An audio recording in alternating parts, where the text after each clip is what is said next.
Hello and good afternoon, and welcome to another Wealth of Advice market update on the 22nd of October 2021. We've got lots to go through on this update. There's been a load of news stories since the last time we presented an update. Markets have been quite volatile. You've also received a pack from us over that time explaining the Wealth of Advice rebrand and how we've updated our look. Our website's different, logo's different, other things are different. But what we wanted to obviously reassure you is it's the same Wealth of Advice. And a point of a rebrand, a brand, as I've said in the letter we sent out, is not just about a logo or a look. It's about who we are, why we do what we do, and how we're going to continue to hopefully be the best we possibly can be for yourselves. And that is to keep an eye on, like as I say, what's going on in world events right now, to say how this might affect your pensions and investments, and hopefully ensure that you get the best outcome. So, for market updates now, let's have a look at some of the major news stories that you will have been seeing over the last few weeks. These news stories have been feeding into stock market returns, global bond markets. Everything seems to be quite paranoid at the moment with so many news stories out there. We went to a presentation provided by an investment manager called Invesco Perpetual a couple of weeks ago, and the title of their seminar was "It's an Unusual Cycle." And what that kind of means, and it's 100% correct, we've gone through the biggest global pandemic in over 100 years. Governments around the world followed many strategies to try and save their economies, and what we're now seeing is the aftermath. The best example to describe what happened during lockdown was effectively the pipes in your house were effectively frozen. That was the world economy that was frozen as a result of lockdown. Now, if you went on holiday and you came home in winter and your pipes are being frozen, you would be told not to turn the heating on straight away because pipes would burst. And as the world economy emerges from lockdown, heating has been turned on full blast, pipes are bursting the world over. So when you put the news on and you're seeing lots of stories saying Brexit's causing this problem or that problem's caused by that, a lot of it just boils down to the fact that we simply locked the world economy down last year, which had never been done in history, and we're now starting to see the aftermath of that feed through into every country around the world. Seems to be having problems. It's starting to feed through into many areas. We're seeing high inflation in certain areas, which we believe will be problematic if it continues. We're seeing supply chain issues, which is a big problem. Couple that in with some other news stories, the one we mentioned a few weeks ago about the Evergrande property group in China having problems with the amount of debt that they've got. Well, we're pleased to say that they made an $83 million interest payment on Friday, so this is delaying any potential problems there. But rest assured, we are continuing to monitor all these things, and if any changes need to be made or anything we need to do, we will be in touch. So the first chart that we're going to look at is what the global economic outlook is actually like and what the forecasts are for world growth. And as you can see on this graph, the IMF has given some predictions as to what they believe GDP growth, which is what we want to see, growth in the domestic economy, is going to be like.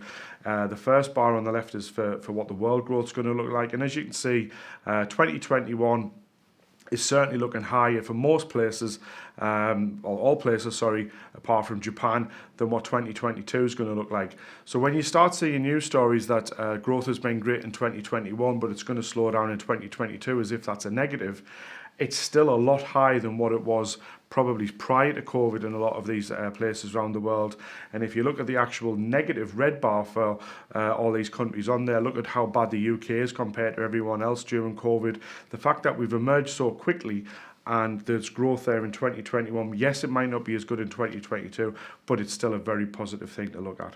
So now when we look at what UK inflation is, you'll see that the headline figure that's been quoted just the other day was 3.1%. That news came through on Wednesday. It was down slightly from the 3.2% figure from the previous month.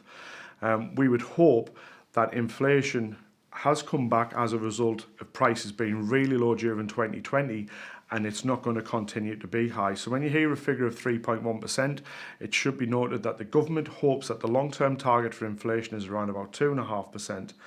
Bad inflation is where inflation stays 4% or higher. So it's a very tight margin of error, if you like, between 2.5% and 4% from being good inflation at 2.5% to really bad inflation 4%. So we're currently at 3.1%, but as end consumers yourselves, you'll know that there's inflation starting to pop up in various parts of the economy, various things that you use and you need to use that's going to cause people problems going forward, whether it's the cost of food, whether it's the cost of putting petrol or diesel in your car, energy bills, gas prices and such like are going up. So this is definitely something world banks, central banks and the UK banks will be looking at. The UK monetary policy, the Bank of England Monetary Committee will be meeting in November, and it's widely expected that they're going to increase interest rates by 0.1%. And the attempt of that is to keep inflation under control. So yes, inflation is definitely going to be a big problem. World banks and governments, as I say, will hopefully come up with strategies to counter that. The next thing that's causing problems in the world, which will definitely result in higher prices, is supply chain issues. Supply chain shortages and bottlenecks are happening the world over.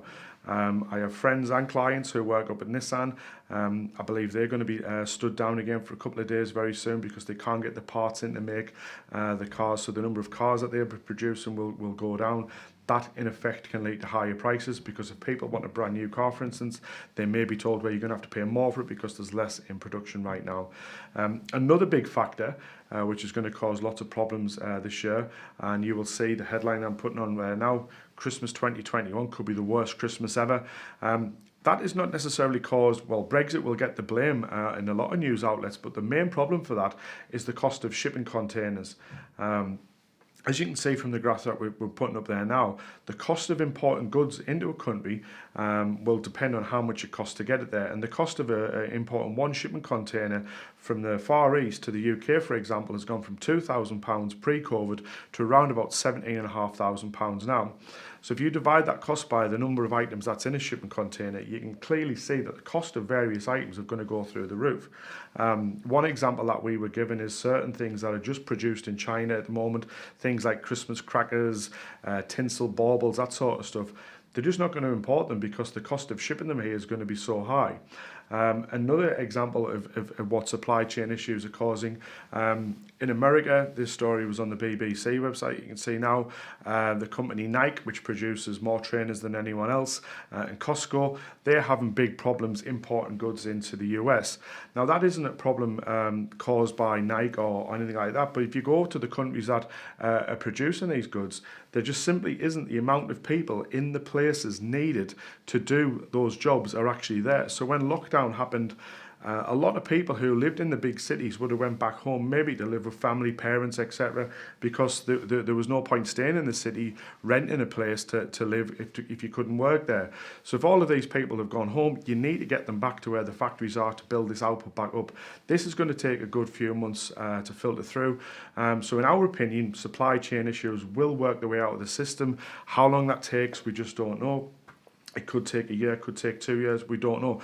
And the point of view of how this is going to affect your pension investment values, you're going to see stories like the one of Nike saying our profits are going to be down next year because we can't sell enough trainers to match the profits we've had previously. But at some point, that supply will come back through and Nike will be selling trainers en masse again. So I don't think it's too much to worry about. Obviously, the fund managers who we use to invest your money, they will be looking at these issues. There will be opportunities as well, because if a company can't get its products from one particular area, it might go somewhere else. You might have other companies out there who weren't the favoured supplier of one particular provider previously, but they might be now. And this is why fund managers will earn their money in periods like this. But as I said, it's going to lead to a lot more volatility in the short term. So at times like this, when we see inflation coming back, you will see quirky news stories come through. One story that certainly caught my eye recently was the average cost of cars and used car prices. So we're seeing different pockets of inflation in different areas of the economy.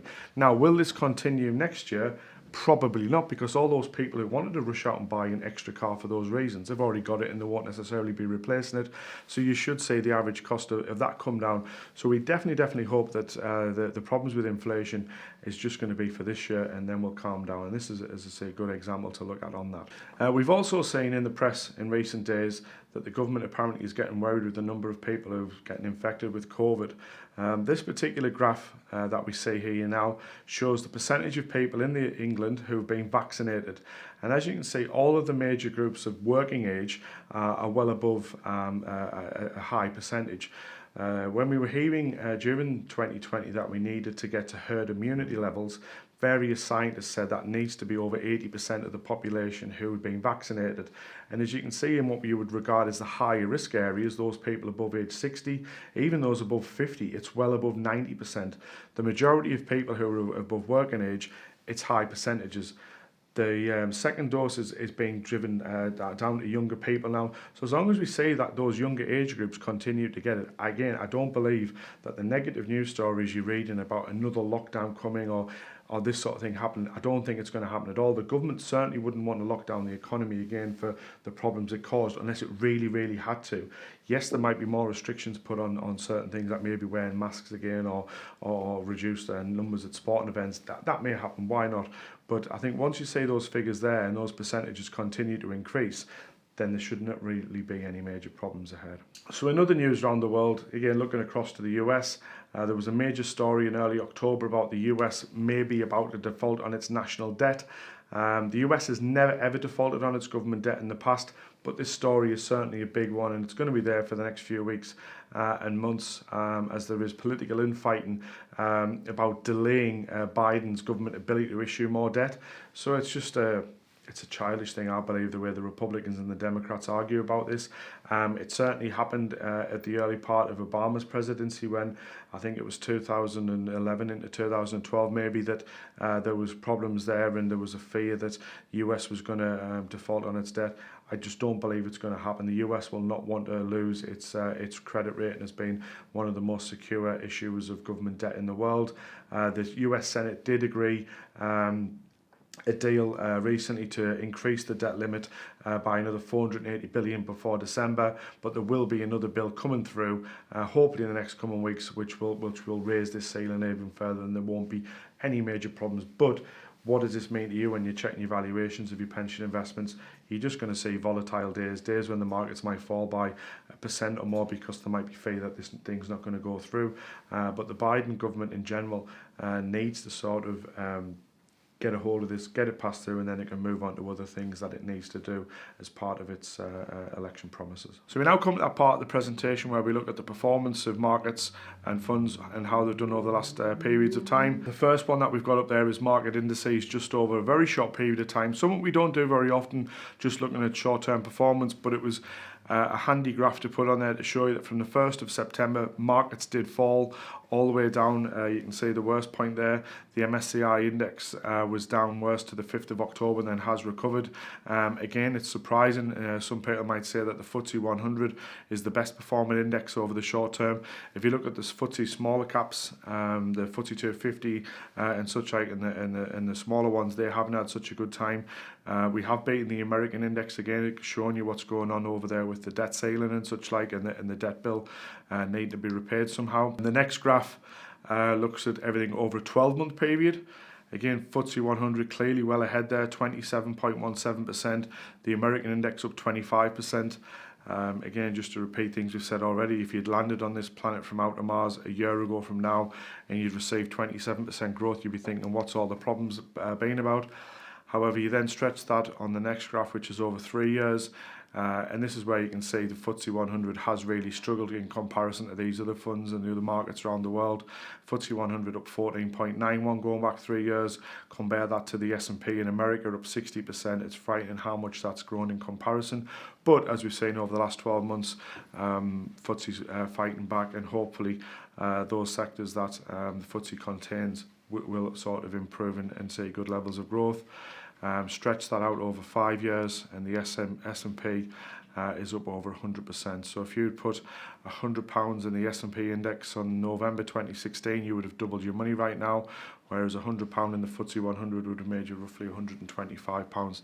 So massive difference. But with all of those indexes, as you can see, if you were to lay a ruler over the top of the 12-month period which had COVID in there, you can see that markets have recovered, and largely we're better than where we were before. The FTSE 100 still has a little bit way to catch up from its pre-COVID highs, but hopefully we're going to get there soon. If we now look at how the Wealth of Advice risk score portfolios have done, a lot of clients like looking at this because it shows where we were when the market started to fall on the 18th of February 2020. We're now sort of 20 months since that awful period.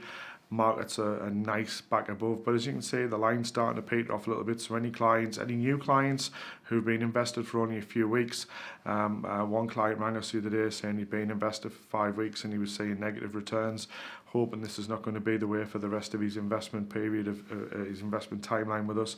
stretch that out over 20 months and you can see how much it does change on a week-to-week basis. But thankfully, 100,000 invested in the Risk Score 2 portfolio is now 111,491, and the Risk Score 3 portfolio is up over 114,500.